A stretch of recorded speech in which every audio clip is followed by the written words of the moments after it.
Hello and welcome to this episode of the Kalisatra Pleasure Podcast. I cannot wait to introduce Sibongile, who is a relationship coach, because this conversation that we had was incredible. Even going back editing it, I picked up so many more wisdom bites, and I can't encourage you enough to really listen to this and apply it to your own life and your own relationships and see where you can, really integrate this knowledge and wisdom that is shared.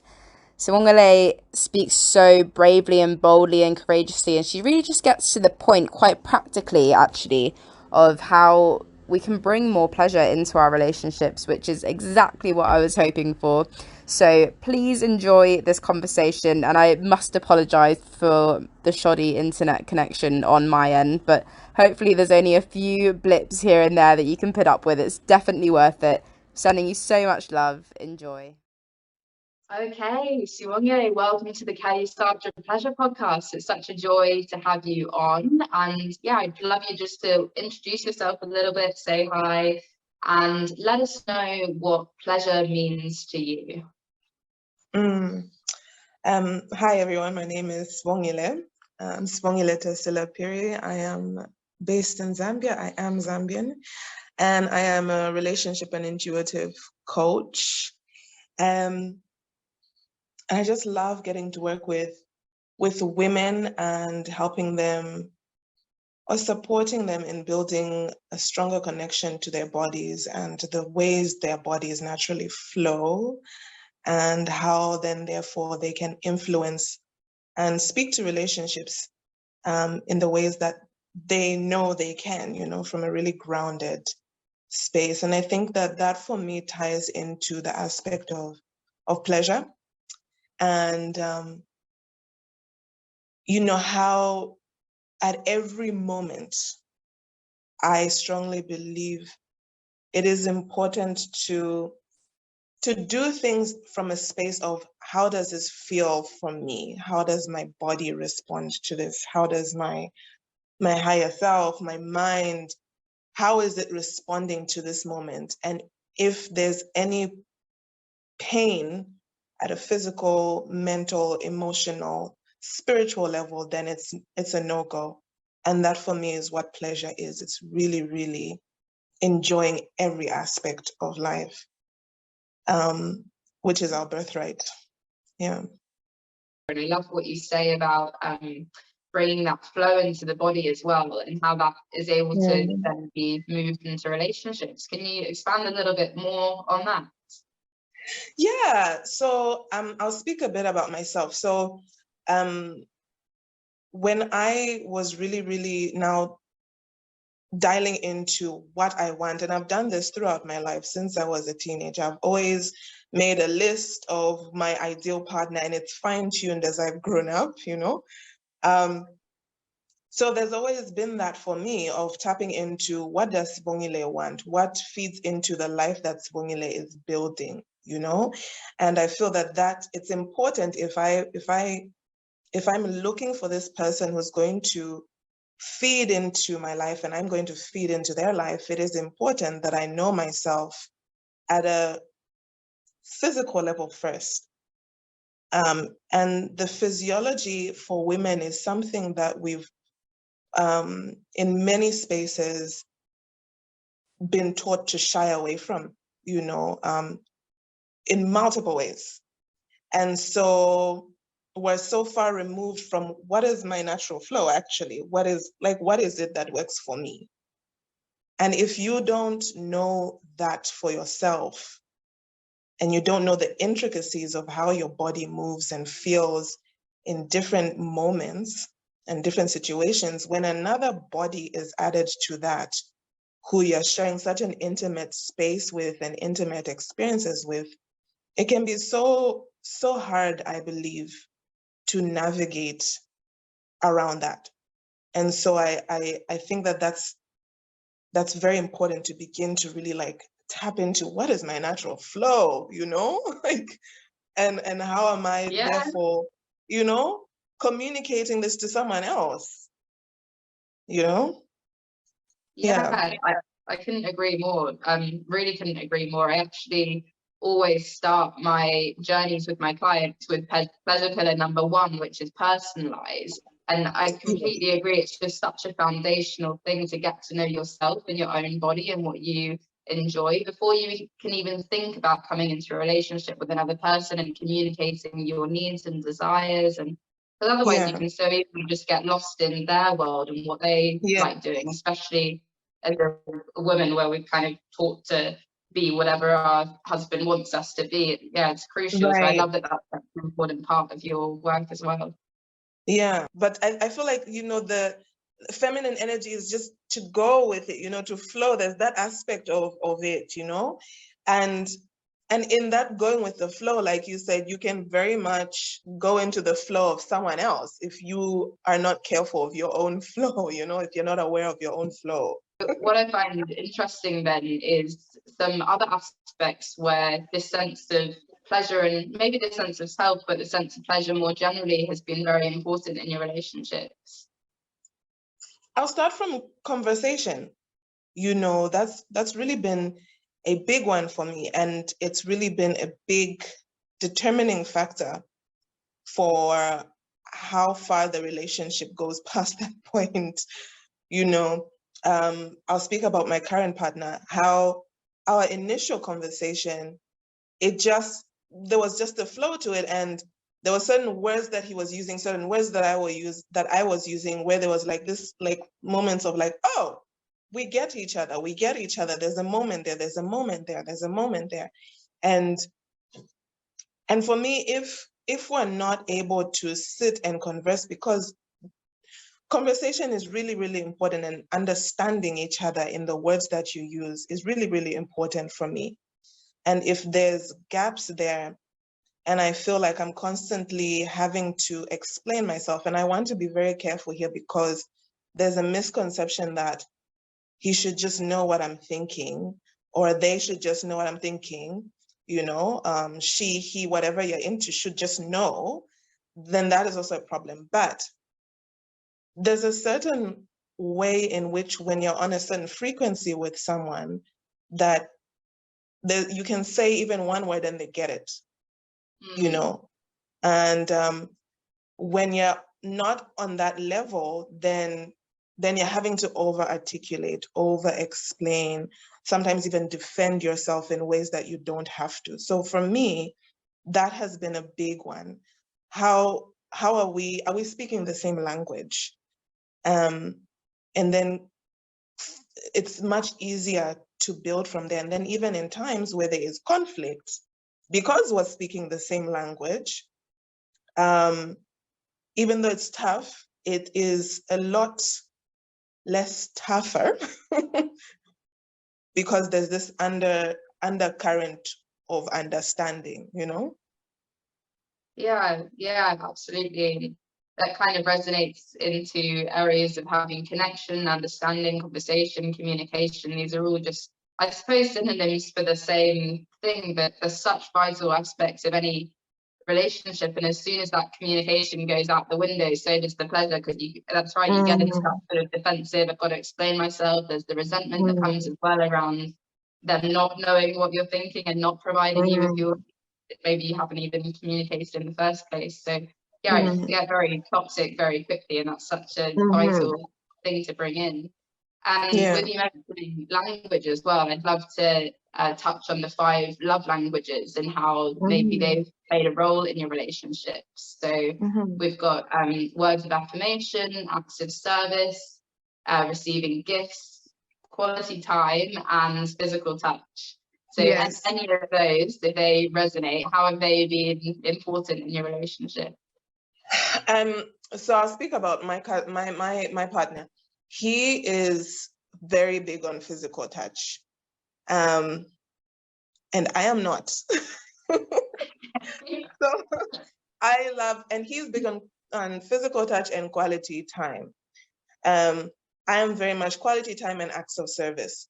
So it's been a very interesting thing having to navigate around the aspect of physical touch, and a lot of clearing has happened for me, because I know that touch for me equates to sometimes a lack of control. And I prefer being the toucher than being the touched. Yes, because I feel like I know what I'm thinking when I'm touching you. I have control over that. You know, I don't know what you're thinking when you're touching me. And so I go into, I tense up. And so it's been very interesting getting to learn each other in that way and beginning to really understand what that language really means, because it's not solely about just groping, and which is where my mind would always go. It's also a desire to, again, to connect, to feel. And he's very, very feely energetically. So he wants to be very close when he's speaking to me. You know, I can be doing just plain stuff and he's there. And I often felt like I don't have my own space. But and I've communicated this with him, and it's been very interesting how through our verbal communication, how we've learned the non-communicative ways in which we do speak to each other and how to meet each other at those levels. I don't know if that's answering your question. No, it is. I think you bring in a really important point there, where often our love language doesn't exactly match with our partner's love language. Yeah. And how do we navigate that situation? And I love how what I'm hearing you say is that you've reframed that as a desire to connect with you instead of just trying to grope you, which has helped you perhaps to receive his love language in a better way. Does that ring true? Yes, it does. It does. And I've really, a lot has healed for me, you know, in how I feel safe now around being touched by him, and also distinguishing, like you say, distinguishing what is safe for me, what is not in terms of touch. So I think it's often beautiful when you're able to, because sometimes we want to find someone, while it's pleasurable to find someone who speaks the same language, it's so growing and can be so expansive when you find someone who speaks a different language, because then in there's chance for perspectives to be expanded. And I felt that for myself. There's been a lot of healing and my perspective has been expanded because in that area we speak different languages. I decided that this is someone who I want to be with, and I'm not going to continue the mental chatter that he is not safe. And it also goes back to the work that I was privileged to get to do with myself. The really tapping into my body, tapping into my intuition, to be able to feel into whether someone really is safe or not for me, whether someone really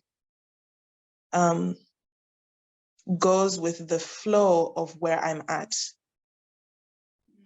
And then with that deep knowing and deep awareness, I was able to then start separating what is real and what is just memory. And how can I begin to create new pathways, you know, for myself, in order to let this safe person really, really thrive in my life and me to thrive in theirs, and therefore us as a unit to thrive. Yeah, I love that. And I really enjoy how you're talking about the different sort of voices that are coming through, because there's the voice of your intuition, which will let you know for sure if something's safe or not. But then we also have other voices in the mind that might be stuck in a past memory where we weren't safe. And that voice is going like, not safe, not safe. So I thought I'd move into the next question now, is what was the moment that inspired you to bring more pleasure or maybe more work into your relationships, where you felt it was no longer serving you to just bumble along in the same way that we always do, you know?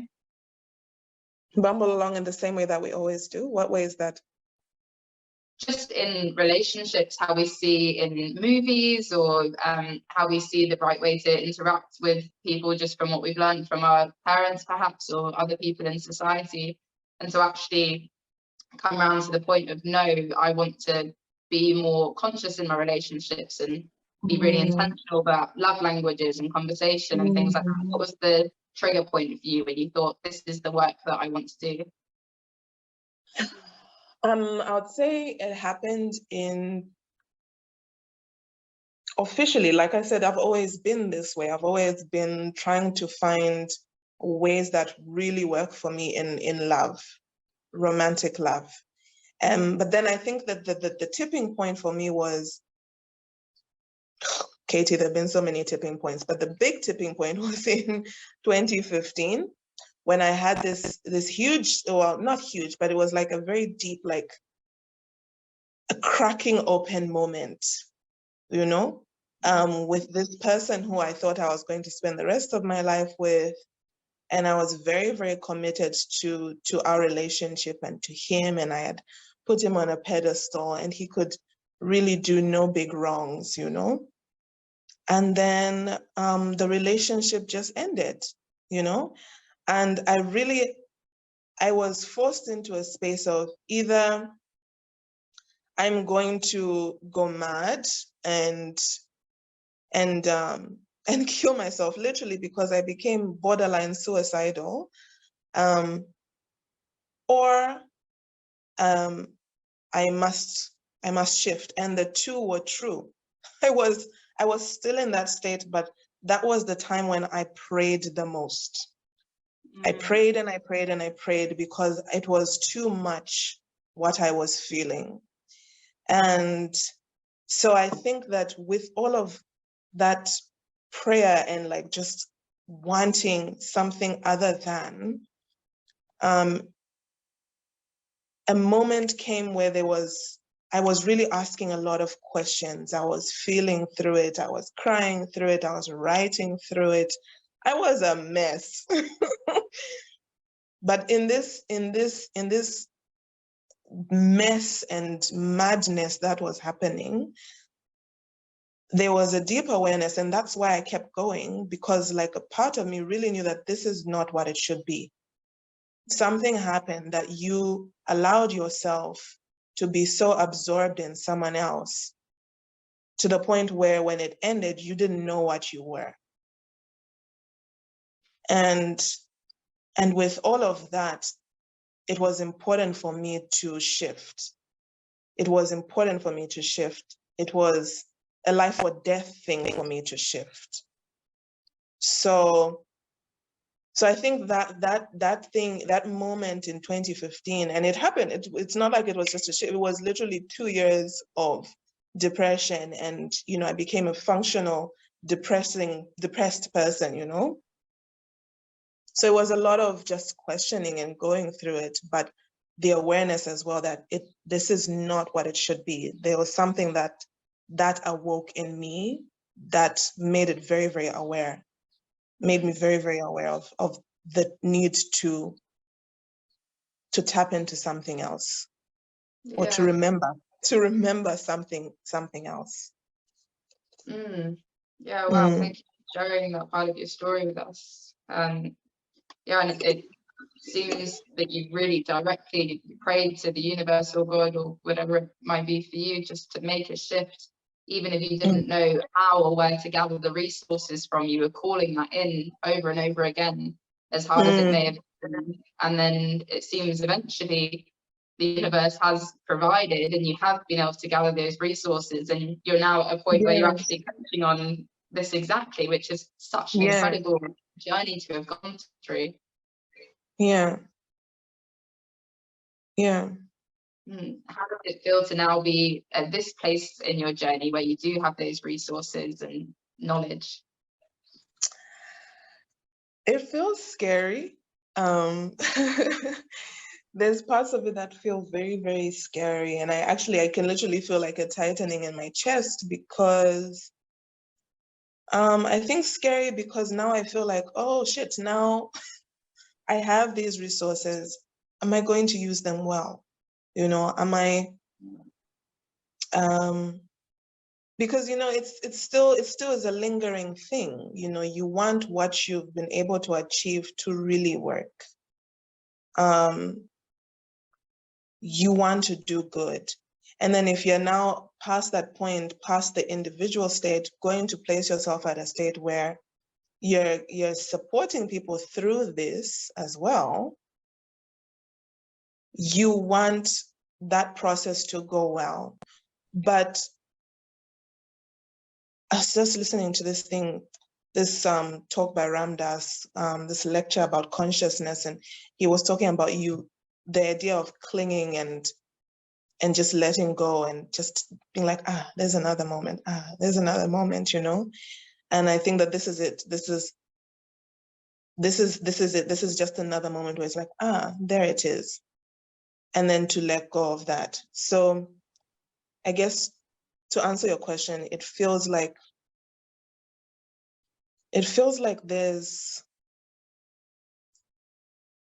I've grown up.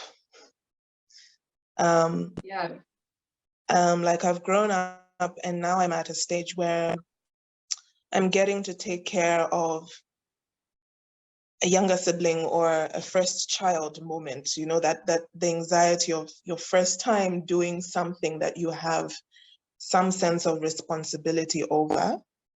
And with that anxiety and fear, there's also under that a lot of excitement, because I know where I am, I know where I was, and I'm excited to get to support people on that journey, you know, to get to support people through their own transformation. And I'm excited with the possibilities of it all. It's almost the fear of success moment where it's like, okay, thank you guys for giving me all these gifts. Now I actually have to use them. Yeah. I'm just thinking about even your journey of how did you get into a state from being in nutrition and yoga to now officially saying pleasure coaching is my thing?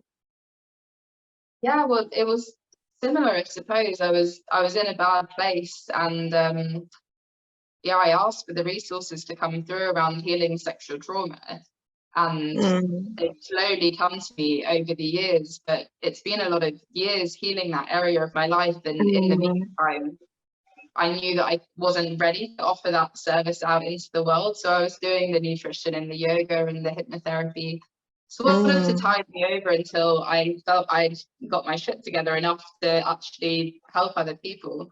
And that's really come to fruition now, and I completely relate to that feeling that you're saying of, okay, now I've actually got to help people and help myself and be really authentic in my journey and in my life, so that I can communicate directly to other people how to take advantage of all of your healing and your pleasure and all of these moments in life from moment to moment, as you're saying, as Ram Dass speak.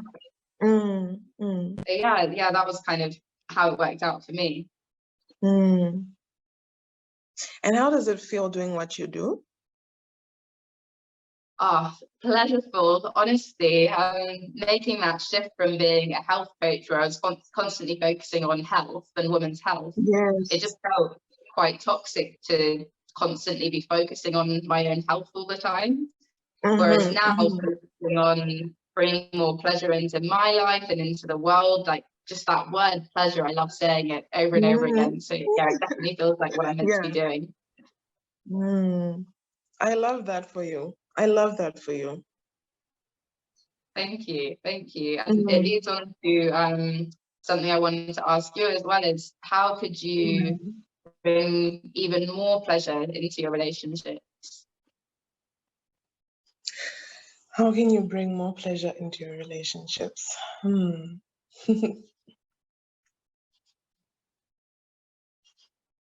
I feel there's multiple ways. It's such a multi-layered question. But right off the top of my head, I instantly go back to communication. I think it's a really, really important aspect. Because if you're wanting to bring in that pleasure, you need to communicate exactly how it should feel, look, and when. We often feel like it should just, let me not say we, but I was often feeling that it should just flow, and yes, flow is good, but now you're working with another human being who has a separate flow from you. So we need to communicate, when are we wanting to feel this pleasure? What dates? How much? And this is not just in terms of sex, but I just mean even like, even with a shared activity, one of my big things which I've come to realize is that experiential intimacy is very, very big for me. I love shared experiences. I love going to the market with my partner. I love, doing yoga with my partner. I'm very much about doing things with my partner to build this whole experiential moment that we share together. But in order to do that, we have to sit down and literally sit down with our schedules and be like, okay, Tuesdays and Thursdays work for me. These times work for me. So it's a lot of, it can feel a lot of admin, but you have to do the back end work in order to get back into this state of flow and really enjoy the back end work. I've come into a state where I enjoy sitting down and we both look at our schedules and we figure out what is workable, what is not. So it's a lot of communication, a lot of admin, and it feels very businessy, but this is a real part of building a strong foundation in your relationship and a strong relationship. It's sitting down and talking what is working, what is not. I think also doing check-ins. Check-ins are very, very important. Again, that's a lot of back-end work, right? You sit down and you honestly state to each other that this may be a difficult conversation, but there is love here. That's the umbrella. We've got that covered. Good. Now let's speak about the nitty-gritties. What's going on? What's working? What's not? What might need to shift? So that for me, I can't emphasize enough how important just sitting down and talking and planning and scheduling and being more intentional is very, very important and has worked in my relationship. Yeah. I'm interested because I'm probably going to get in trouble for stereotyping here, but I think there is kind of a reality that women love to communicate and talk about these things. And it's sometimes harder to get men to sit down at that table and talk about feelings and emotions and all kinds of things. So what would you say to someone who's in a relationship now, a woman that would love to communicate more with their partner, but the boyfriend or husband just isn't really open to that level of communication? Well, this is then when we're drawing it down to solely verbal communication. And yes, that is part of what I was speaking of, but you've even talked about the 5 love languages, and there's many ways in which you can communicate. But again, it's drawing back to, well, how does my partner communicate? How best can they communicate? And also, what are the circumstances that allow for us to communicate with a lot more ease? Am I speaking to my partner when they've had a hectic day, when they're just really needing to wind down and they're not needing to have a scheduled kind of conversation? So I think there's so much more to it than being able to talk. It's about, when is it time to talk? And if past that point, we've worked on, yes, we've created an environment to speak comfortably. Yes, we've learned each other's love languages. We learn to communicate, and it's still, the inputs are not matching the outputs. Then I think there's another conversation you need to be having. If those things are still not working and you still want to be in this relationship, there's things you might want to check. And I think, again, it goes back to the self. What am I allowing? Because if your desire is to talk about things, and not just talk, but to communicate about important integral parts of your relationship, and you find that consistently the default of your partner, whether male, female, or non-gender identifying, is refusing to speak about the important aspects of your relationship, then what are you doing? You know, what really is the point? You know, and it's really, it's easier said than done, but I really feel like we need to boil it down to like, okay, then what, like, why are we here? Yeah. You know? Yeah, Yeah. absolutely. And yeah, I think there's definitely a lot of women out there, and I'm remembering myself here. I'll share a little story in a second, where we think our partners aren't communicating and refuse to communicate, but actually maybe there's some changes that we need to make, such as picking a better time or a place. I was just going to share that I'd sort of be at home most of the day working on my business, but also getting a bit resentful about chores that needed to be done around the house. Yeah. And so as soon as my partner came in from work, I'd be like, do the dishes, need to sort your clothes, blah, blah, blah, blah. And he's just like overwhelmed immediately, like, I need to come in and sit down. And yeah, I kind of reflected, unfortunately, more so post-relationship, and we've found out since that was just not the right way to get really any communication done. But for me, it just felt like a build up and then an explosion. So I think there's also an aspect that's important of having those check-ins, as you're saying, so it's not building up to that like, oh, I can say this now, like. Yes. Yeah. Yeah, amazing advice. Thank you so much for that. Definitely hitting home. I know. And so what decisions have you made past that point about yourself? Yeah, exactly. And that's a good point as well, bringing yourself into it, because I think a lot of that resentment around not having the chores done was also annoyance at myself for not doing the chores, and then also being annoyed for not doing, projecting it onto him. So there's so many aspects of bringing more pleasure into your relationship, even just through that communication lens to work on. Yeah, nice. So what I'd love to ask you now is if there's some foundational things just to start that anyone can do to bring more pleasure into their relationships. So we've touched on communication and love languages. Is there anything else that people, and also organizing time to spend together as well, is there anything else that you can do that you'd recommend right off the bat if someone's having a difficult time bringing pleasure into their relationships? Where can you start? I guess it depends on the person, because for me, instantly where I went was the breath. And why I say it depends on the person, because there are some people who maybe oftentimes the work that we do, it attracts a certain kind of person who's probably along that path or aware that there's a path like that. Yeah. So if I say something like, go back to the breath, for someone who like they've never done yoga, meditation, that's not their thing. They'll be like, what does that mean? But for me, I feel that that's an important part, going back to the breath. And it's even said, take a breath, breathe, take a breather. Even it's said in multiple ways, in multiple worlds, in multiple contexts.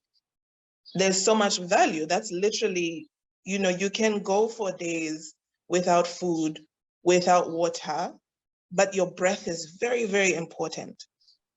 And it can be very, very healing when you just learn how to breathe. When you just take a moment and breathe.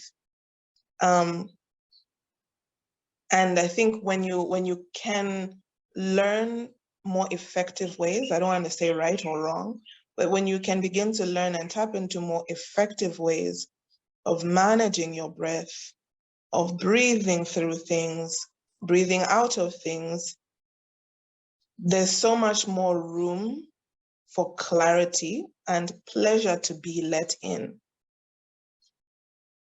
And if you just think about it physically, if you're having sex and you're not breathing and you're tense, it can sometimes even be sore. Your partner can feel it, you know.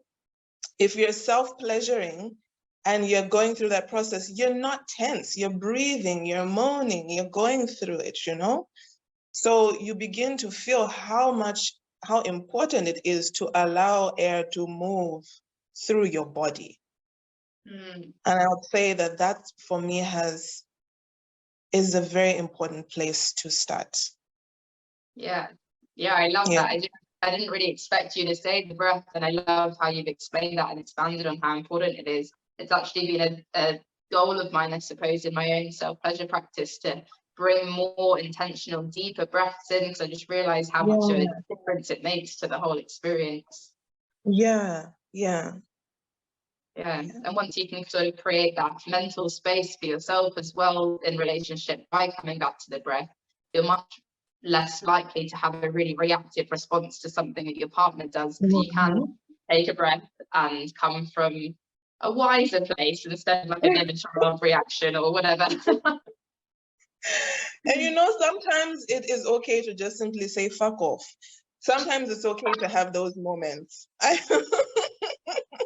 think, you know, many times in healing spaces, I know for myself, I'm not that person who always like just goes back to the breath and remains all zen and love and light. There's beauty in neutrality, and sometimes there's divine neutrality in it all. But these are all principles which we can practice in order to get to that space of divine neutrality. But yeah, if a fuck off is what is flying off of your mouth, sometimes maybe you just need to breathe that out of your system. You know? No, I completely agree. Yeah, it's getting that energy out of the system. But I think there's also something very important about expressing sacred rage and boundaries, especially in relationship, and it's not always going to come out perfectly. I love that. But you see, when there's that deep understanding, like you speak the same language, when those moments come out, I feel like there's much more room for it to be like, okay, it was just a shitty moment. It was just like, you know, and I'll just give a quick example. There was a time we were getting ready to go for yoga, me and my partner, and he was just in my space. And I just said, stop, you're irritating me. And he just stepped back, and his face, Katie, it was so, I instantly said, I'm so sorry. I'm so sorry. And in my mind, I was thinking, we're running late, you know? I don't have time for this. And, you know, when we were done with yoga and whatnot, I felt so bad about it, you know. And when we sat down for breakfast, I was saying, I'm really, really sorry. And he says, I know you love me. And it was because there's been all the back end work that has been done, he was able to take a breath and be like, okay, I know. You know? Yeah, absolutely. That really highlights the importance of communication and check-ins and all that kind of thing, because in that moment when you react and he's not going to react back because he knows maybe what's caused it or what's going on for you, or knows that actually that's really important, you don't have too much physical touch because that's a love language that you don't work well with. So in that moment there's an understanding instead of she doesn't love me, it's she's under in her space, like I get it, we'll check in about it later, like Beautiful. And I'll close with just one more question then of how has bringing more pleasure into your relationships rippled out into your life and brought more pleasure into your life in general? Well, I'll start from the touch part. I feel more comfortable to receive touch. I find, and what's interesting, Katie, is I've always known how healing touch can be, but because of that, you know, just the other things, the other stuff that surrounds touch for me, it's been challenging. But I feel more open to receiving touch and the healing possibilities of touch for myself.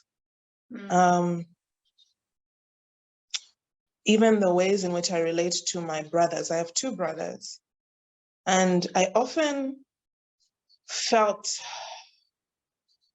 sometimes a disconnect between myself and my brothers. Like I didn't feel comfortable being in the same space as them for too long, because I didn't feel that I was interesting enough.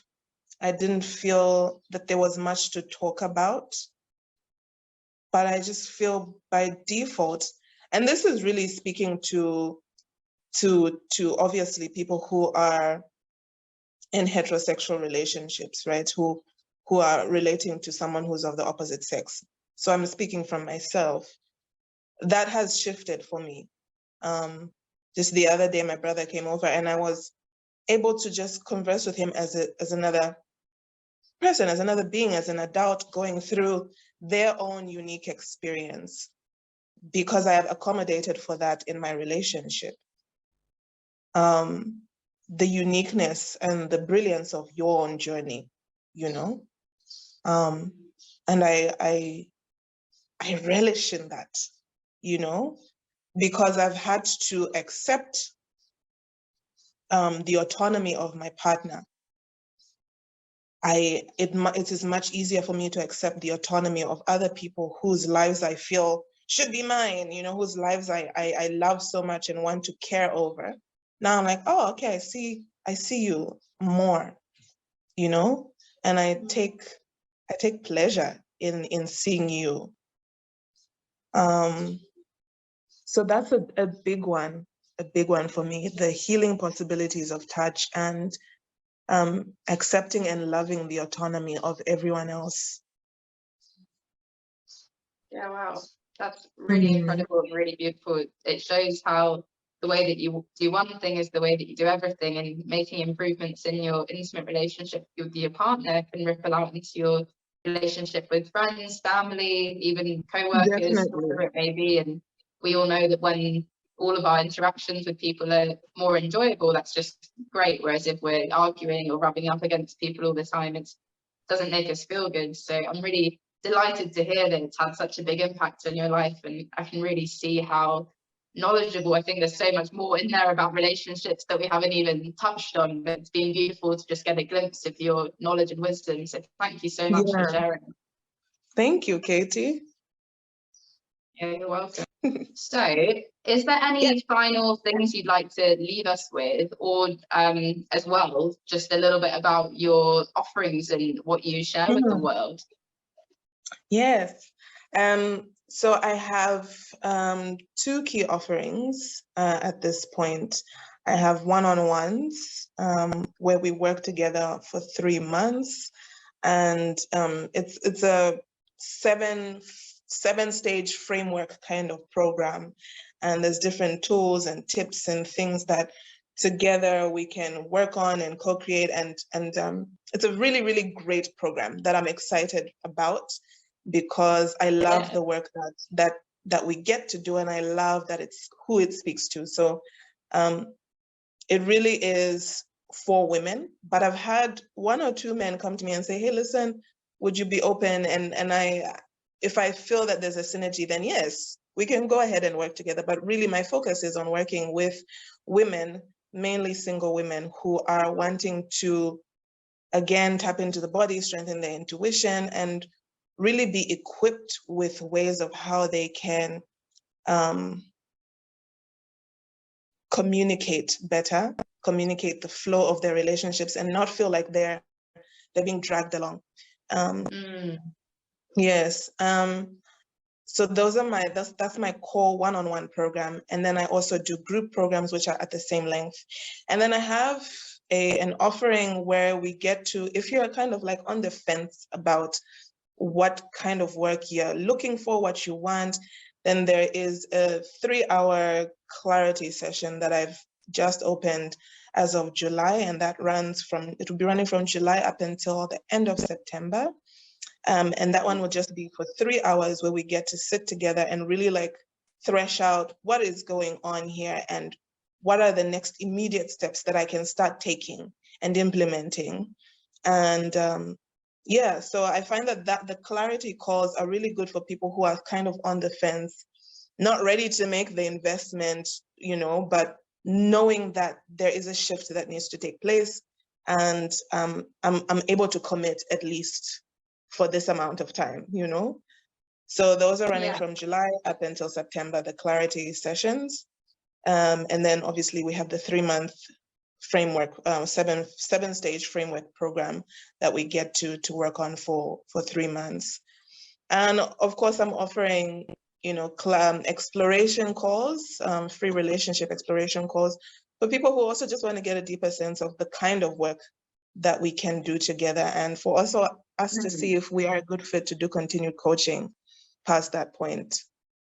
Yeah, absolutely. I think it's so important for you to check in as well if it's the right kind of person that you want to be working with too. It's definitely something I've noticed in these calls. You're calling in the kind of client that fits your scope of practice, and you really know that you're going to be able to share your wisdom with it. It sounds like those programs are beautiful. I love the idea of the clarity call as well. Just a quick like sit down, how do I sort my life out, how do I sort my relationships out, and then from there you can kind of decide if you want to go into a deeper journey around it, either on your own or with people, or that might be enough for you, and that might just be the kick up the arse you needed to put some steps into action. So yeah, it sounds like you've got a really beautiful range of offerings there to suit different types of people, which is lovely. Fantastic. Okay, well, thank you so much. And I'll share all of your details, how people can reach out to you. Do you want to share your Instagram account just on here before we go? Yeah, sure. My Instagram account is Sibongile _T_Phiri. So SIBONGILE_T_PHIRI. Beautiful. And I'll drop that in the description as well, just so everyone's got it written down. But yeah, definitely I'm going to follow and pick up some of her beautiful wisdom. She also shares really hilarious things on her channel, which on her Instagram page, which I just love and light me up. So yeah, give that account a follow. Thank you so much, Katie. Yeah, you're welcome. Yeah, thank you. Okay, bye everyone. Thank you for listening. Bye-bye.